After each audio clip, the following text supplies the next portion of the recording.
Welcome to this explainer. Today, we're diving into what I'd honestly call an absolute masterclass on the deepest, most foundational mechanisms of human biology.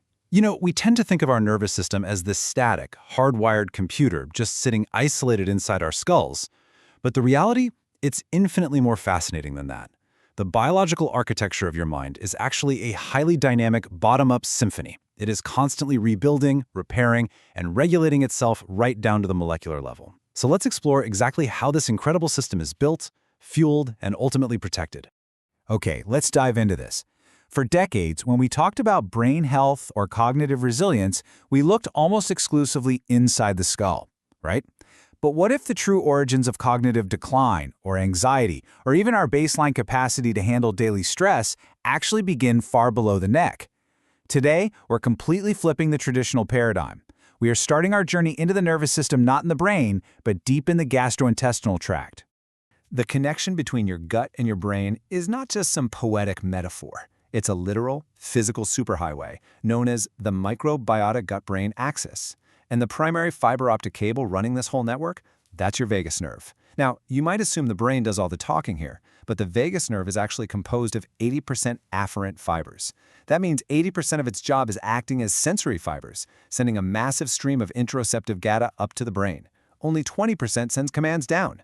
Think of it as your body's sixth sense. It's constantly gathering data about the trillions of microbes in your gut and essentially texting live status updates straight to your central nervous system. The state of this nerve, your vagal tone, basically dictates your entire physiological baseline. A healthy vagal tone, that keeps you in this beautifully resilient rest and digest state. It actively suppresses systemic inflammation and keeps your digestion running perfectly. But, and this is crucial, chronic stress completely inhibits the vagus nerve. It shifts your entire biology into a dysregulated fight-or-flight state. When that happens, we frequently see the onset of high intestinal permeability along with gastrointestinal disorders like irritable bowel syndrome and inflammatory bowel disease. These conditions are characterized by microbial dysbiosis, which is basically a massive chaotic imbalance between the good and bad bugs in your gut. So, how exactly do microscopic bacteria actually talk to your brain? Well, it's this brilliant first principles biochemical relay race. The microbes in your gut produce specific molecules, like short-chain fatty acids or lipopolysaccharides. These metabolites are then detected by highly specialized sentinels in your gut lining called enteroendocrine cells.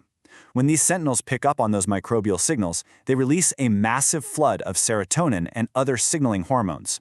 Those hormones then directly stimulate the vagus nerve endings, so it's a direct causal chain, from microbe to gut cell to nerve, straight up into the brain.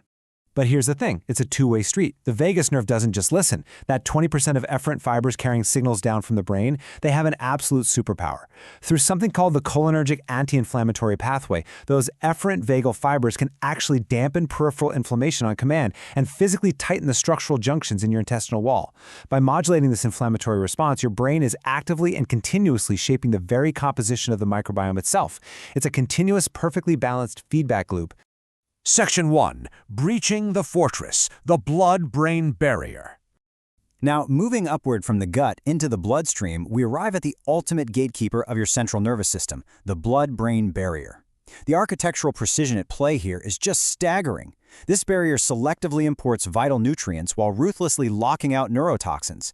It achieves this microscopic seal through what are called tight junctions. These are highly dynamic protein complexes, like claudins and occludins, that literally stitch the gaps between endothelial cells together. But they aren't static brick walls. They're alive, adapting, and changing their resistance in real time in response to physiological stressors. And, well, this is exactly where our modern environment really starts to wreak havoc. When we consume diets heavily loaded with ultra-processed foods and refined sugars, it triggers massive systemic oxidative stress and inflammation. This destructive biochemical cascade actually travels up to the brain and physically degrades those tight junction proteins. The fortress is breached. And once those microscopic gates are forced open, peripheral immune cells and inflammatory mediators literally leak into the hypersensitive brain environment. That immediately trips the brain's internal alarm system. Enter the microglia. Think of these as your brain's primary immune sentinels. Under normal, healthy conditions, they're the housekeepers. They quietly clear away cellular debris and prune synapses to keep your neural network efficient. But when the blood-brain barrier is breached, they completely transform. They become hyperactive, releasing a storm of pro-inflammatory cytokines like TNF-alpha and interleukin-6, alongside highly damaging reactive oxygen species. This state of chronic neuroinflammation drastically impairs synaptic plasticity, meaning your brain's physical ability to learn and adapt is compromised. Left unchecked, this accelerates neuronal death and drives cognitive decline. It is a localized immune response that turns profoundly destructive. Section 2. Fueling the neural network, mitochondria and myelin. To really understand how to fix this damage, we have to zoom right past the blood-brain barrier and look at the inner workings of the neuron itself to see how it generates power. Now, your brain makes up only a tiny fraction of your total body weight, right? Yet it monopolizes up to 20% of your entire systemic energy reserves. Why is it so demanding?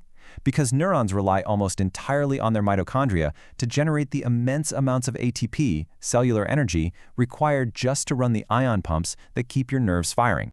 If that mitochondrial efficiency drops, cellular senescence and aging accelerate rapidly. But here's the good news. We can actually rescue this bioenergetic failure using highly specific nutritional cofactors. Take coenzyme Q10. Think of it as a microscopic shuttle constantly ferrying electrons down the transport chain to manufacture ATP, while simultaneously protecting the cellular membrane from lipid peroxidation. Alpha-lipoic acid is another heavy hitter. It operates in both fat and water to chelate heavy metals and regenerate your body's own antioxidants. And then you have acetyl L-carnitine. This one acts like a VIP pass, effortlessly crossing the blood-brain barrier to transport long-chain fatty acids straight into the mitochondria to be burned as an alternative fuel source. And listen, your neurons don't just need this massive ATP supply to send electrical signals. They actually need it to physically rebuild themselves. Nerve fibers are wrapped in a thick, protective, lipid-rich insulation called the myelin sheath. This is created by highly specialized cells called oligodendrocytes. These are arguably some of the most metabolically demanding cells in your entire nervous system. If mitochondrial energy drops even a little, they simply cannot manufacture the structural lipids required to repair and maintain your biological wiring.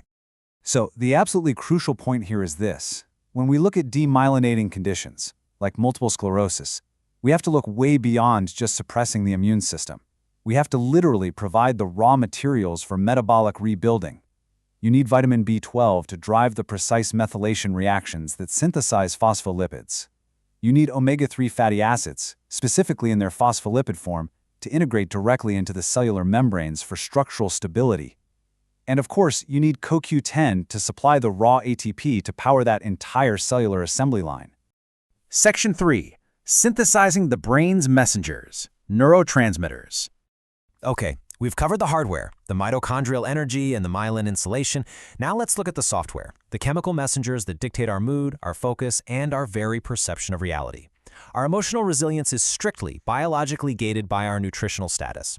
To synthesize serotonin, 90% of which is actually produced down in your gut, remember, you absolutely must have the amino acid tryptophan, plus vitamin B6, zinc, and magnesium.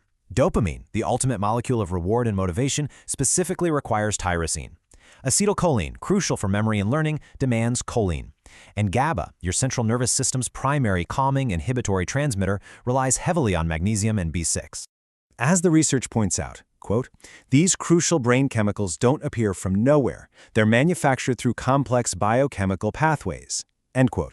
I mean, it's a first principles biological truth. You simply cannot think or meditate your way out of a severe neurotransmitter deficiency if your body literally lacks the raw molecular building blocks required to synthesize them.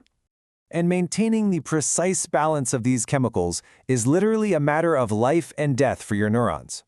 Take glutamate, for instance. It's your primary excitatory neurotransmitter, completely essential for forming new memories and neuroplasticity. But if glutamate is excessively released and you lack protective trace minerals like magnesium to regulate it, it leads to a state called excitotoxicity. The neuron gets overstimulated to the point of structural damage and eventually cell death. This incredibly delicate seesaw between excitatory glutamate and calming inhibitory GABA must be perfectly, meticulously maintained. Section 4. The Master Regulatory Blueprint. And this brings all those microscopic details right back out to the macro level of our daily lives. You don't need to micromanage your biochemistry in a lab. Your basic daily lifestyle choices are the actual master regulators here. Getting 7 to 9 hours of deep restorative sleep, that is non-negotiable, because sleep architecture is when your brain physically utilizes the glymphatic system to clear out daily neuroinflammation. Eating nutrient-dense whole foods supplies the exact building blocks for myelin repair and neurotransmitter synthesis we just talked about. Gentle movement and exercise boost the critical blood flow needed to deliver those nutrients. And active daily stress management isn't just about feeling calm, it physically lowers cortisol and maintains that vital vagal tone, keeping your HPA axis and gut-brain superhighway in a state of continuous repair rather than a state of chronic emergency. Ultimately, what we're looking at here is a profoundly empowering truth. Neurological health and cognitive longevity are not some static, predetermined destiny. Your nervous system is a highly dynamic, incredibly adaptive biological framework. The very architecture of your mind is continuously being built, insulated, and fueled entirely by the metabolic and environmental inputs that you consciously choose to expose it to every single day. Which brings us to the ultimate question. Now that you understand the hidden mechanisms, now that you can clearly see this bottom-up biological symphony at play, will you feed your nervous system the precise elements of cellular repair or the catalysts of its own destruction? The choice, quite literally down to the molecular level, is entirely yours. Thanks for joining me on this deep dive, and I hope this gives you a whole new perspective on your own biology.